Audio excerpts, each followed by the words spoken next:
Okay, had about three reviews in the past 4 days. That's pretty good for me. But yeah, so here's my video review for, this is an early review for Dungeons and Dragons Honor Among Thieves.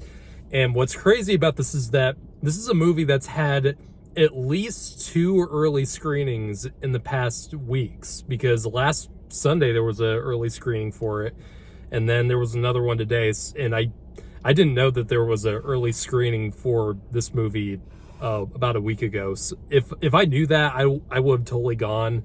But it's good that I get to at least get this out a week before the official release. And that's a good thing, because that shows that the studio, Paramount, who put this out, has so much faith in this movie. And this is directed by the guys who did Game Night, and I forget what else they've done. They've written a lot of other stuff. They wrote Spider-Man Homecoming, I believe. And yeah, these two directors, I think, are very trustworthy. I think they're extremely talented. Game Night was, I think, such an underrated comedy from 2018. God, that movie came out 5 years ago. It's crazy. That movie is so funny.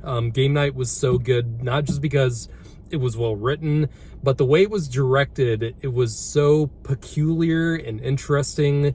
And there's so many things that they did technically. Like, there's a lot of great directing choices. Like this, if you watch Game Night, you probably remember that really neat one take chase sequence through a house, and I think they were tossing this egg back and forth, and that scene just was in one nice, really well done take. And I was really curious about what they were going to do on a much bigger budget with a more of a spectacle driven movie like a Dungeons and Dragons movie. And yes, I probably should mention the 2000 movie Dungeons and Dragons, which had Jeremy Irons in it. That movie was awful. I think that's all I really need to say about it. So we're just going to move on to this new Dungeons and Dragons movie. And this was much better than that other god-awful mess that we got about 20 years ago. This movie was just a ton of fun. And keep in mind, I'm not a D&D fan, really. I'm not a player of the game at all. I have a ton of friends who are into D&D, but I've never played it myself. So I don't know how faithful this movie is to the game and much of the lore that it has established, because the Dungeons and Dragons is pretty much the biggest game phenomenon, and it's been that way for I'd say about almost 40 years. I think it's been around since the 70s, and it's gone through so much evolution, and pretty much anyone, it's such a creative and abstract thing. Anyone can really do something unique with it. And that's, I think, what is so appealing about it, is because it's the kind of game where you can pretty much go any kind of direction you want with it with other players. And I think that's also a great idea to bring it to a theatrical film, because there's endless things you can do with it in terms of what the story is and who the characters are. I'm pretty sure this is going to be a franchise if this movie does really well, which I think it will. And I think this is totally, and what's really great about this movie is that you do not have to be a D&D player or fan to get into the movie. This is a totally normie, this is a normie accepting movie for Dungeons and Dragons, because this movie works on a character level, this movie works on a story level, and of course I think the directors did a lot of this stuff that they have done with their other films like Game Night, just in a more fantastic way, and much more of a bigger budget, because like Game Night, there's a lot of interesting one-take shots, and there's a lot of great camera work in this. And there's also a lot of great editing. Game Night, I think, was also a great movie that utilized its editing so well. And there's a lot of great, things that they do with it here. And this movie works because you like the characters in this movie.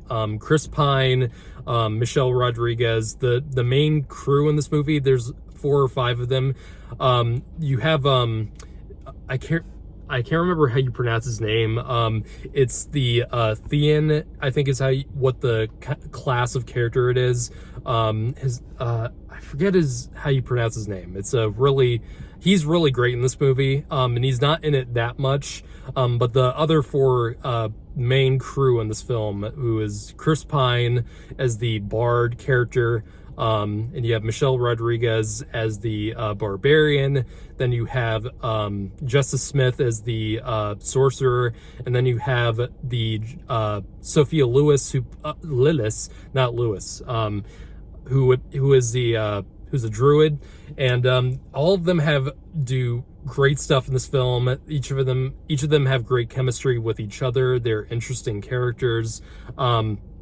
I could have done a little bit more about Sophia Lillis because you don't really get to know her that much, and you don't really get much backstory with her. And with the other 3, I think you get a lot of backstory with Chris Pine, especially because he's pretty much the main lead in this film, and you couldn't have gone with a better choice to lead a film like this because Chris Pine is just so naturally charismatic, and he works so well in a fantastic, kind of world, because he usually plays the everyman. Like with Wonder Woman, he was very much so the more normal guy, and he played it so well with the more fantastical elements of that. And it works the same way with this film because he brings so much sarcasm to it. And this is very much not, I wouldn't say this is a timeless movie because it's not trying to be like, like it's totally, a fantastical world. The characters talk like they do in normal speak, like in the real world. So this is not a movie where you're going to be totally like, it's not Lord of the Rings or anything like that, where it's going to be like dialogue that is very, thespian, I would say, but it works for the kind of movie that it's trying to be, because this is a movie that can work for almost any audience. And part of that is due to the fact that it doesn't take itself too seriously, but it also takes itself seriously enough. This is not a straight up comedy like Thor: Love and Thunder. It takes itself seriously, but it also knows to have fun with itself. And all the other cast members do great. Michelle Rodriguez has a few badass fight sequences in this film, and Sophia Lillis, who I'm really liking what she's been doing with her career, just coming off of it. And Justice Smith is an actor that I'm starting to like more and more, because the first time I saw him was in Jurassic World: Fallen Kingdom, and I did not like him in that movie at all. But then I saw him in Detective Pikachu, and he was pretty good in that. And then I really liked him in this movie. So he's warming up on me. I don't think I've seen him in anything else. I know he's been in a lot. And I know a lot of people have praised him. So yeah, I'm totally open to him doing more stuff, especially like this. But yeah, this is totally, like I said, I don't know how faithful this movie is to a lot of the game. And there's probably a lot of Easter eggs that I didn't gather, that probably a lot of the audience that I saw this with probably got. But you really don't need to pay that much attention to it. This is very much, it definitely feels like kind of a mix of Princess Bride, certain aspects of what Marvel does really great at. And it also has a few elements that reminded me of Jumanji, the new Jumanji movies. And I think this movie will really work on that level and for that audience. And I think a lot of younger people will get into this as well. This is just a really great, fun time at the movies that you really don't have to put that much thought into. And it doesn't alienate its the normal audience, and it doesn't alienate the hardcore fan audience that Dungeons and Dragons players will make up for that demographic. This is a movie that I think can really please anyone, really, and I think a lot of people are going to really enjoy this. So I'm gonna give this film an 8.5 out of 10. It's just a damn good, solid fantasy comedy that I think everyone's gonna get into.